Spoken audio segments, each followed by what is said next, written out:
Man United manager Erik Ten Hag has often addressed the need for strength and depth at Old Trafford. United could play up to 67 matches in all competitions next season. Should United require the knockout round, they could play up to 17 games in the Europa League, alone injuries having been a big problem throughout the 2023-24 campaign. There is no denying that United need as much strength and depth as possible. The Reds have been guilty of stockpiling players in recent years, meaning their squad has a bloated feel to it. But the difference in quality between their regular starters and those in the reserve trench is quite striking, highlighted by their 8th-placed finish. United need a better level of quality in reserve, and that is why this summer's transfer window is so important. A lorry load of changes need to be made, but much of it rests on the funds they can generate through player sales. But to ensure United have the right level of depth available to them, they also need to get the right balance. Anthony Martial's impending exit will leave United with just one out-and-out striker in the form of Rasmus Højlund. Elsewhere, unless United decide to trigger the option to sign Sofyan Amrabat permanently, his return to Fiorentina will leave them with just one defensive midfielder in the form of Casemiro,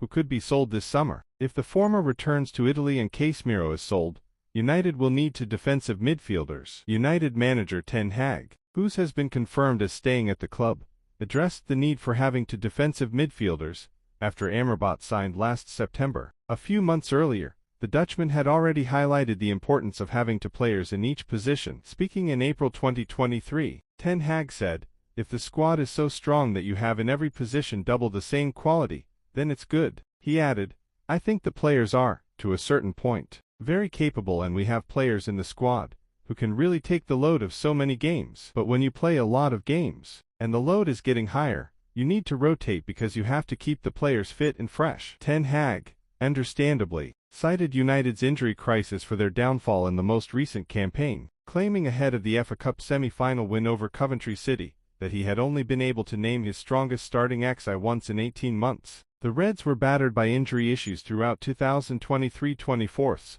regularly forcing Ten Hag to put square pegs into round holes. Diogo Dalot often had to operate at left back. Casemiro was tasked with operating as a makeshift center back, and Bruno Fernandes had to play up front, to name just a few examples. With sufficient depth available, United may have been able to avoid those scenarios. It means, ahead of the transfer window opening on Friday, Inos have already been served with a warning for what they must try and achieve over the next 2 months or so. Now that Ten Hag is staying in position, United's level of depth needs to improve, as does the balance of the squad.